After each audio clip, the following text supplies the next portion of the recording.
Hello, how are you? I'm good, thank you. How are you? Very well, thank you.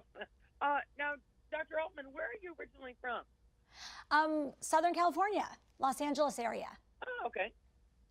And where do you live now? I live in Calabasas. Okay, you still live in Southern California. I still Okay, live in great. Southern California, yes. Please tell me about your education. About my education, so I'm a pediatrician. I trained at UCLA. I did my internship and residency there.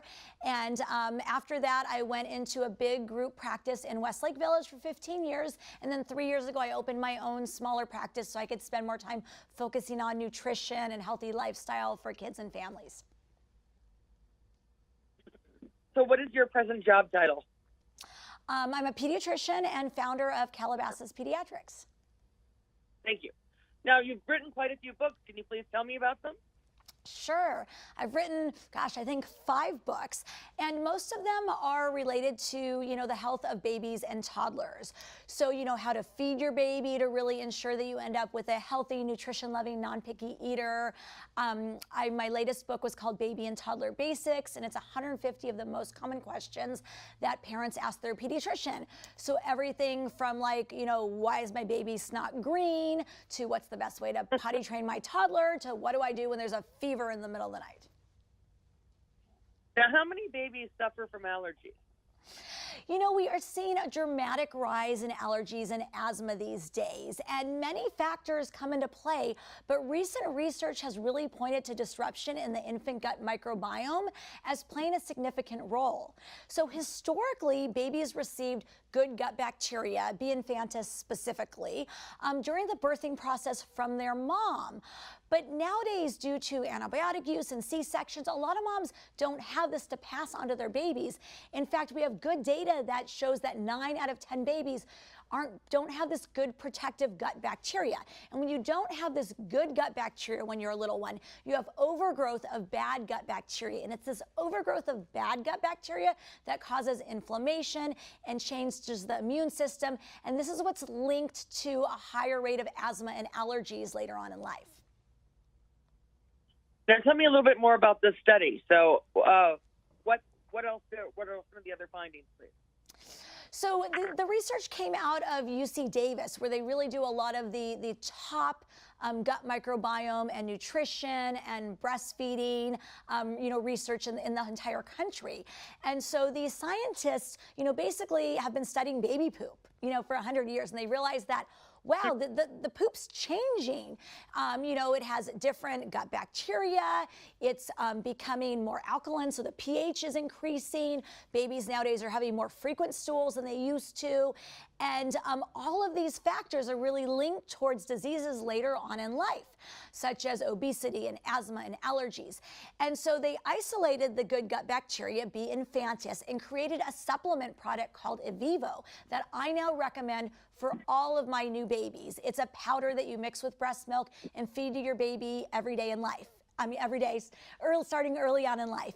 And the babies that are fed Evivo every day have a good gut bacteria, good microbiome, and they actually have an 80% reduction in bad bacteria overgrowth. And it's the bad bacteria overgrowth which is linked towards disease later on in life. So I think this is really groundbreaking new research, and I wish Evivo existed when my kids were little. I want to go back in time and start them on it. Now, what are some other things parents can do to get this healthy bacteria? You recommend this product to do it, is that correct?